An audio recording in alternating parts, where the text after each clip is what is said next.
news and updates. Makeup news from around the world. This is your MPTV Makeup News. Hello everyone and welcome back to MPTV. I'm Sydney and this is your makeup news and highlights. According to Refinery 29, Muslim women are some of the biggest beauty consumers in the world. It was recently reported that Saudi Arabian women in particular spend more on makeup than food, transport, or clothes. Dubai is also said to overtake Seoul as the beauty capital of the world.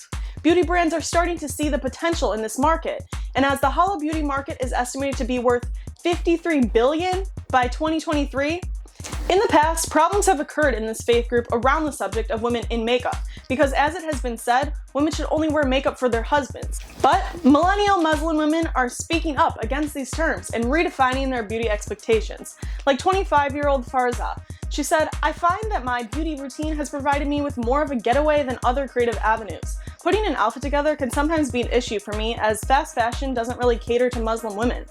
I like to always experiment with makeup to compensate for my lack of interesting clothing. Thankfully, beauty brands are more conscious of this now, which is amazing. I started documenting my enthusiasm for all things beauty on my personal Instagram account, where I present looks I created, like bold winged liner, gem glitter statement lips, the works." London-based Abba has similar feelings on the subject. She explained, "I think in Islam it's not that you're required to give up beautification altogether, but rather exercise discipline when and where and to whom it's displayed. I've been blessed with amazing opportunities when it comes to makeup, regardless of my hijab." Earlier this year, I was featured on a global makeup brands campaign. I was given the opportunity to express myself and use my platform to interact with people who don't share the same faith as me.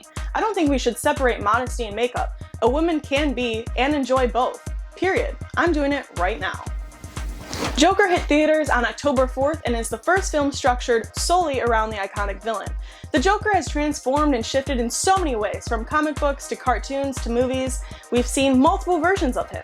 According to Sci-Fi Wire, makeup department head Nikki Letterman had the task of creating a look that would be instantly recognizable, yet completely different from past Jokers. The version of this Joker is placed in our environment, the real world, which takes away the superhero element. The movie begins with character Arthur Fleck working outside of a furniture store trying to draw on people with his clown makeup. Letterman said, "For a couple of weeks in August, Joaquin would come to the studio and I would just sit with him and paint. We'd paint his face with different products, mixing colors until we nailed what we felt like, that's the clown look. And then we incorporated that design to move over to the Joker. Because the clown look that he has when he's working as the clown to earn money is the same sort of concept of what he then uses when he turns into the Joker. Because this was a character transformation from two looks, it needed to be similar, but at the same time different enough to show distinction between the two." Letterman explained, "Every clown has something really sad and innocent, but at the same time something really wicked. So we wanted to keep the clown face on the sad side and then the Joker into the creepier side. Because clearly, Joker is creepy as hell, and he's dangerous, and you don't want to mess with that guy." The movie also shows scenes of Joaquin applying makeup to himself, so it needed to look as if he really did do it. In this case, the imperfection of the makeup application are the most important. So if it looks like a 5-year-old did it with some cheap Halloween store makeup, the goal was met, because that's what makes the character believable. So, why so serious? Let's put a smile on that face and go see the Joker. Award season is upon us, and we know that celebrities will be covered in makeup for multiple events, and artists can agree that a good makeup starts with great skin. According to Hollywood Reporter, Kelsey Deenihan, a makeup artist of Jessica Chastain, Shailene, Woodley, and Millie Bobby Brown, said people are really taking care of their skin and looking at skin as more important than ever. Another thing about skincare is making sure that the makeup layer from the day before is completely gone and ready to go for the next application. She said, "So many just use a makeup wipe to get it off in the trailer and then go home and crash. You leave your skin with this film and residue, and then in the morning when we come in, it's already irritated from the night before." Deenihan uses Bioderma makeup remover and encourages her clients to cleanse their faces before bed, especially for actors, because their skin needs to be in the best shape for the camera. She said they have some of the worst skin because they are dehydrated, sleep deprived, and on a plane every day. It takes a toll. Some of the suggested skincare products that professional makeup artists use are Bioessence's Squalene plus Vitamin C Rose Oil and Rose Vegan Lip Balm, Cicely Paris's Velvet Sleeping Mask, Kojendo's Cleansing Water, Embryolice's Milk Cream, and basically any Drunk Elephant products. A clean canvas makes for the best makeup transformation, folks. Get with it. Synced View reported that artificial intelligence may be the answer to the question, why does my makeup look so different from the makeup tutorials online? While thousands of beauty gurus and YouTube stars are demonstrating makeup tutorials and giving out product suggestions, a multi-institute research group recently released paper PSGAN, Post-Robust Spatial Aware for Customizable Makeup Transfer. So what does that mean?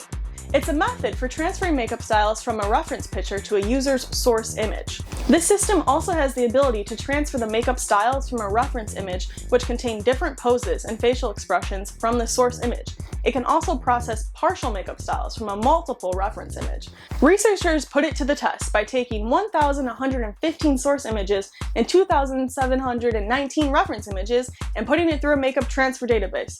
The results show that PSGAN output images were ranked dramatically higher than other transferring models. What is happening to the world? It sounds like too futuristic to be true, but with results like this, it's believed that the virtual makeup effect generation can reduce the need for customers to visit makeup counters and try out new looks and products virtually. What's next? The machine that instantly applies makeup to Lilu in The Fifth Element? Ah! Game of Thrones stars Maisie Williams and her boyfriend Ruben Selby were turning heads at Paris Fashion Week. According to Stylecaster, the couple showed up wearing plaid short suits, ties, and knee socks. They were also killing it in matching pink eyeshadow thanks to makeup artist Helene Visnier. And if they have proved anything, it's the fact that they both look equally as stunning in the look because hey, makeup is gender fluid. And while it has become more of a social norm to see men in makeup, we still associate men in makeup as drag queens or boys in beauty. But what about the men who just want to wear a little eye color or a blush without having to label it? The more we see stars like Selby experimenting with makeup, the more we will see men integrating beauty into their daily lives. And that's a wrap on this week's segment of MPTV's Makeup News and Highlights.